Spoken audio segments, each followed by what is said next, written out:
Hello and welcome if you're new to my channel, and if you're a subscriber, a warm welcome back. In this video, I'm going to be responding to some of the comments I received from my most recent video entitled Moynat is in trouble. And I wanted to respond via video because I think I need to provide fuller answers.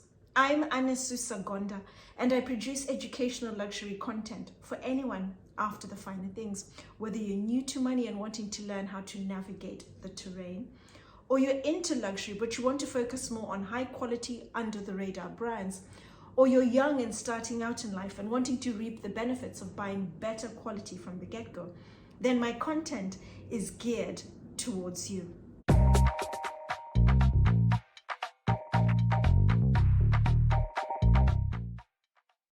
I have a Ramesh Pauline and have long wanted to add a Rajan. Can you or anyone advise me how I could identify a Ramesh Rajan on the second-hand market?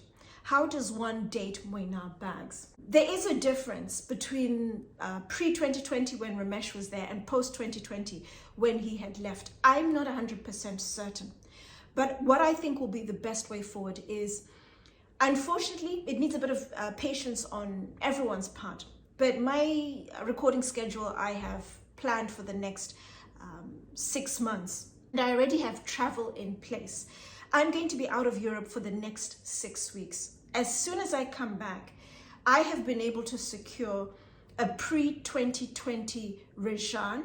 I'm currently looking for a Gabrielle. And what I will do is compare the two pre and post Rajans, and then at least you are better informed to be able to buy a bag in the secondhand market. You know what to look out for. And I think obviously the most obvious is asking when was the bag bought. Getting the provenance on the bag I think is going to help make a difference. So I will create content comparing the two pre and post 2020, and then that should be able to help anybody going forward looking to buy a pre-2020 bag in the second-hand market. In your video last year about the Holy Trinity, you put Moynat firmly at the top, second only to Joseph Duclos and ahead of Hermes.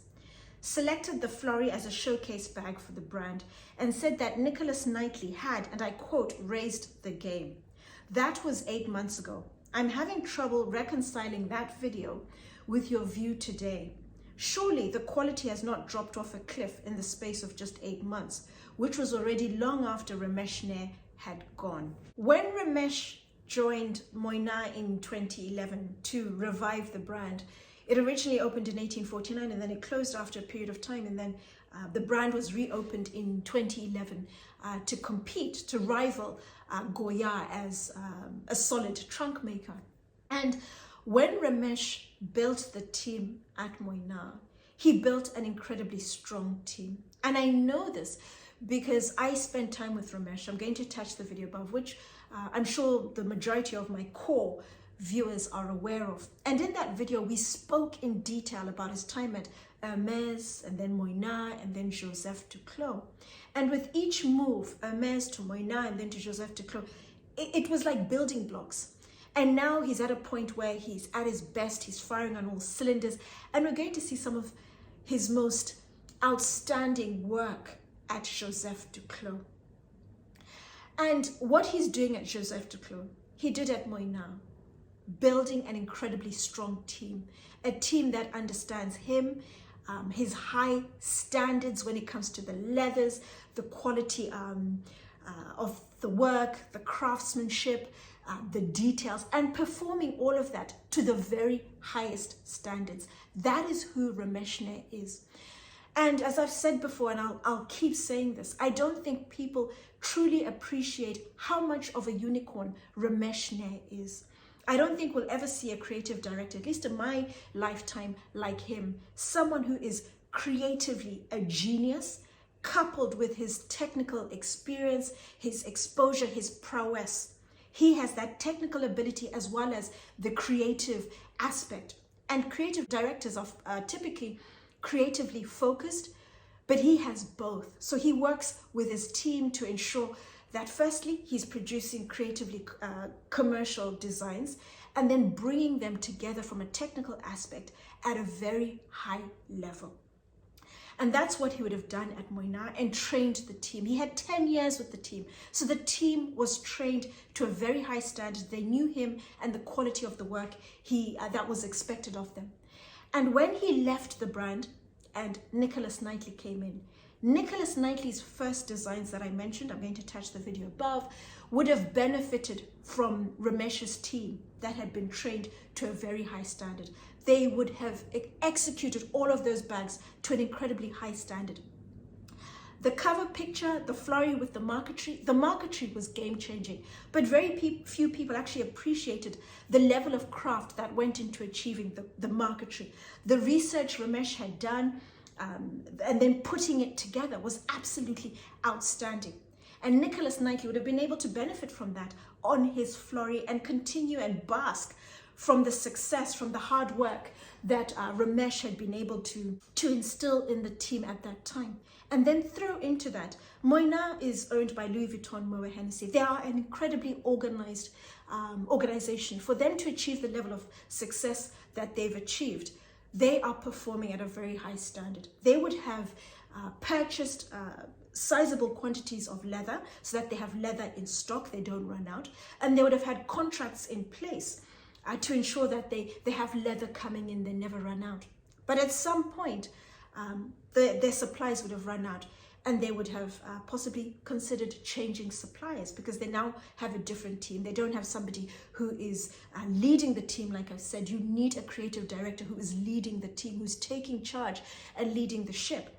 And they would have changed some of those aspects because the product I was seeing when I first noticed Joseph Duclos, and I'm talking 2011, 12, 13, is a different product to now. The pre-2020 Rajan, the Gabrielle and all of that is being produced differently. The leather, the hardware, the craft that's gone into the bags has all changed. I also mentioned in the original video, I didn't think Nicholas Knightley was the right fit. His last design before alarm bells really started ringing for me, the envelope, it's a design that came from Louis Vuitton. They have something similar. Maybe he even designed it and then thought he would bring it across to Moynat.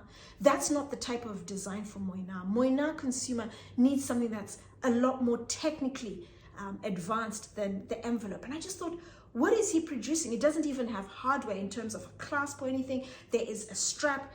And the hardware in the strap, the gold strap, doesn't even feel substantial. It doesn't feel as substantial as the original hardware that I was feeling from Moynat. So in my Holy Grail, when I spoke about Nicholas Knightley's bags being produced at a very high standard, they were produced by a team that was trained by one of the very best creative directors in the industry.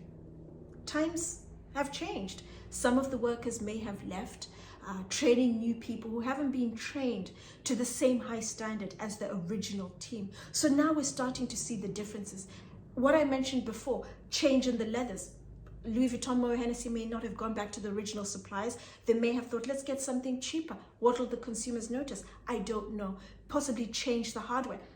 It's a company that's very much focused on squeezing the margins and making as much as possible, really working off their brand equity and almost giving the consumer a product that's okay, whereas Ramesh was giving the consumer a product that was absolutely fantastic. So when I showcased the Fleury alongside the Rajan, I was dealing with bags that were produced to a very high standard. But now we're seeing a difference. The team, as I said, possibly changed. Nicholas Knightley has gone. Louis Vuitton Moët Hennessy are getting new products. And I think we'll be able to just squash this argument once and for all when I'm able to show you the differences with a pre-2020 bag versus a post-2020 bag. It's a pity that Moynat is struggling. You made it very clear that the quality and craftsmanship of the new designs is inferior to Ramesh's previous designs, and you can no longer recommend Moynat. I was planning on purchasing a new Gabrielle.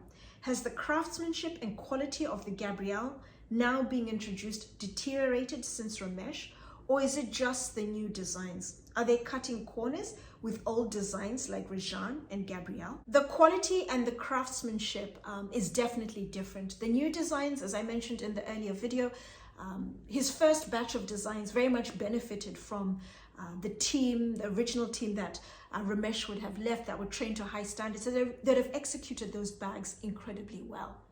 But with time, we're seeing a change in the team, a change in all of the material, the leathers, the hardware, the craft that's going in. So the new designs, without a doubt, they are nowhere near the same level of craft and quality as the pre-2020 Ramesh's bags. But even now, Ramesh's bags, the Rajan, the Gabrielle, the Gabby, there is a difference. They're using different leathers, different hardware. The craft that's going in has changed. And throw into that, on their website, their bags used to be made in France. What you're seeing now, I think it was the Gabby that I saw, it's made in France or in Italy. They're non-committal. Another bag I looked at, made in Italy. Things have changed. That confirms the ateliers that they're using are different. Are they being made in one of the Louis Vuitton Moët Hennessy workshops alongside other brands to cut costs, using the same leathers as they use for the other bags? I think that may very well be the case. But the entire product, whether it's the new designs from Nicholas Knightley, or the designers who are now producing new designs, or Ramesh Nair's designs, there's a difference. I don't want to appear like I'm standing on a pedestal and saying, jump ship, don't buy from Moynat. What I'm saying is the product they are now selling you has changed. It has deteriorated. They're using different leathers that are not as good as before, different hardware, and the craft that's going into the bags is different pre-2020 and post-2020. It's now up to you whether you're prepared to pay the premium that Moynat is charging for inferior quality. The value they were offering you during Ramesh's time has now gone. You have to decide, are you willing to pay the premium for less craft, less quality all around? The choice is entirely yours. I can't make that for you, but I'd be more inclined to say, go with other brands, whether it's a custom brand or Joseph Duclos, where you're definitely getting your money's worth, you're getting value for your money. Moynat, you're just not getting your value for your money. The product will be fine, it'll last a lifetime, but you're not getting the craft and the quality you truly deserve for the premium they're charging.